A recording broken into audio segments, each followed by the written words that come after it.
So good morning class. Today we'll start with class 9 chapter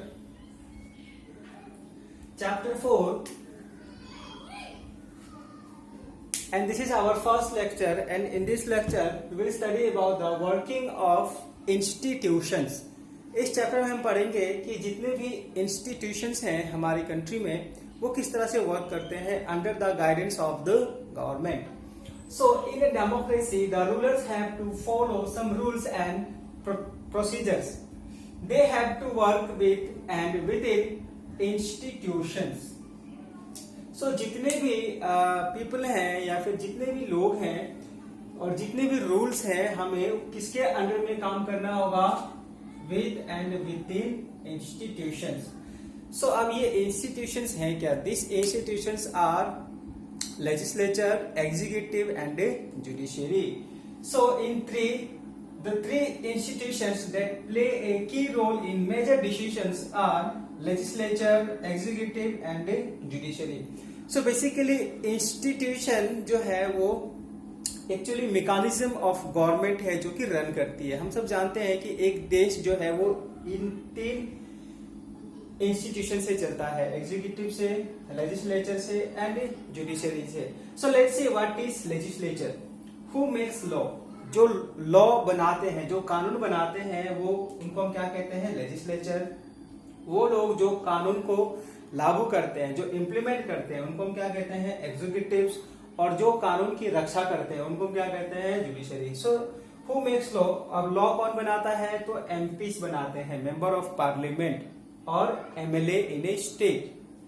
अगर हम कहें law को कौन लागू करता है या फिर इम्प्लीमेंट करता है तो आईएएस, आईपीएस और बहुत बड़े अधिकारी जो हैं वो करते हैं. For example defence minister, law minister, foreign external minister, इसी तरह के food and agriculture minister, health minister. जो भी रूल्स हैं वो कौन बनाते हैं, कौन लागू कौन करते हैं, और उसमें उनके पास पावर्स है कि they can change some particular law और schemes.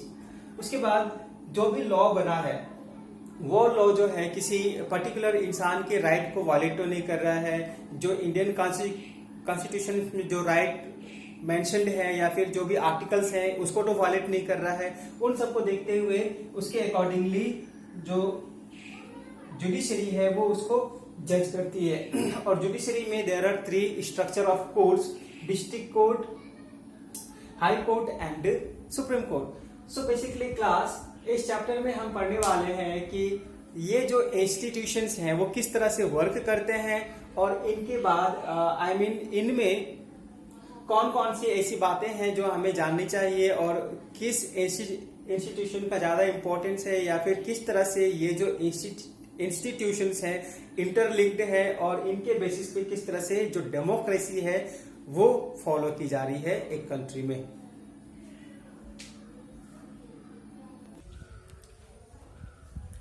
So class, let's start our first topic. How is a major policy decision taken? इस टॉपिक में हम पढ़ेंगे कि जो पॉलिसीज हैं उसको किस तरह से अपनाया जाता है या फिर पॉलिसी जो है किस तरह से लागू की जाती है. सो ए गवर्नमेंट ऑर्डर ये किस तरह से होता है? ए गवर्नमेंट ऑर्डर से होता है. ये गवर्नमेंट ऑर्डर बस उसी तरह से है जैसे कि हमारे स्कूल में जो नोटिस बोर्ड्स हम देखते हैं या फिर जो सर्कुलर्स आते हैं, बस ये उसी तरह से होते हैं. बस स्लाइटली इसमें डिफरेंस है जो कि हम देखेंगे. So a government order look like any ordinary circular or notice that you may have seen in schools. The government issues hundreds of orders every day. ठीक उसी तरह से गवर्नमेंट जो है एक दिन में करीब 100 से ज्यादा ऑफिस ऑर्डर जो है वो निकालती है. सो एग्जाम्पल हम देख लेते हैं. यहाँ पे एक ऑफिस ऑर्डर दिया गया है in your book. So please उसको आप अच्छे से देख लो और समझ लो कि ऑफिस ऑर्डर किस तरह से और किस टॉपिक पे है. So on August 30, 1990, the government of India issued an order. It was called an office memorandum. जो भी ऑफिस ऑर्डर निकलता है उसको ऑफिशियल टर्म में क्या कहते हैं? Office memorandum. ऑफिस मेमोरेंडम कहते हैं. उसके बाद it has a number and it's known by OM number. इस पे एक नंबर होता है जिसको हम लोग OM नंबर के नाम से जानते हैं. So this is OM number जो कि आपकी बुक में भी है. जिसमें दिया गया है ईस्ट एससीटी डेटेड कब पब्लिश हुआ था?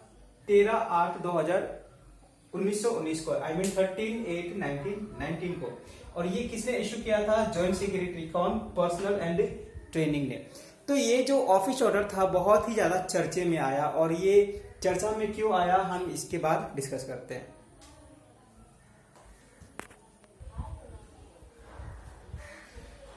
सो क्लास लेट्स सी, जो ऑफिस ऑर्डर निकला था वो इतना चर्चा में क्यों था, या फिर वो जो है बहुत ज्यादा इशू का कारण क्यों बना। Let's see. So this order announced a major policy decision. It said that 27% of the vacancies in civil posts and services under the government of India are reserved for socially and economically backward classes, जिसको हम लोग SEBC भी कहते हैं। So ये एक office order निकला था जिसमें ये अनाउंसमेंट किया गया था कि 27% सीट जो है वो किसके लिए रखा गया है? सिविल पोस्ट और सर्विसेज में। किसके लिए? Socially and economically backward classes. So अगर अब ये जैसे ही ये अनाउंसमेंट हुआ, जितने भी कास्ट हैं, जैसे कि अपर कास्ट है, लोअर कास्ट है, शेड्यूल ट्राइब है, शेड्यूल कास्ट है, ओबीसी है, अदर बैकवर्ड क्लासेस, इन सब में एक कह सकते हैं कि एक गुस्सा सा आ गया उस गवर्नमेंट पे, और उन्होंने इसके अगेंस्ट में रिवोल्ट करना शुरू कर दिया। अब इसका रिजल्ट ये आया कि जैसे ही ये ऑफिस ऑर्डर निकला, इसमें जो भी लोग बेनिफिशियरी थे, कौन कौन कास्ट के, शेड्यूल कास्ट और शेड्यूल ट्राइब के, उनको जो रिजर्वेशन था, बट जो अदर बैकवर्ड क्लासेस थे उनको जरा सा भी यहाँ पे सीट्स नहीं थे, और जो अपर कास्ट के लोग थे वो भी इस कोटे में अप्लाई नहीं कर सकते थे, जिसकी वजह से बहुत ज्यादा कंट्रोवर्सी हुआ इस लॉ पे, और ये लॉ जो है बहुत दिनों तक इस पे इश्यूज चले।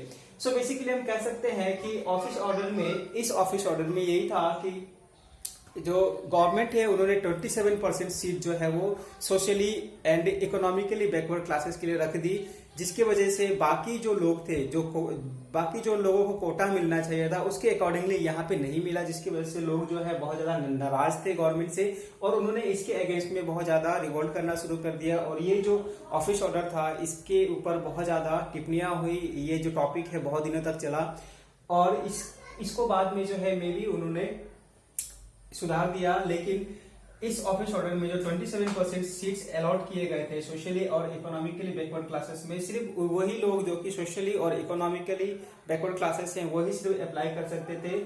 अदर जो भी ओबीसी के हैं, फॉर एग्जांपल जो लोग ओबीसी के हैं, जो जर्नल के हैं, ये जो लोग हैं वो कभी भी अप्लाई नहीं कर सकते थे, जिससे ये क्वेश्चन हुआ कि जो जॉब है वो एक पर्टिकुलर सेक्शन ऑफ पीपल के लिए रह गया, और बाकी जो सेक्शन ऑफ पीपल है उनको मौका तक नहीं मिला कि वो सिविल सर्विसेज में अप्लाई कर सके और वो अपना सर्विस दे सके टू द कंट्री। सो इसी तरह से we will come across so many topics, जिससे हमें ये पता चलेगा कि जो वर्किंग ऑफ इंस्टीट्यूशंस है वो किस तरह से काम करते हैं under the 3 sectors, legislature, executive and judiciary.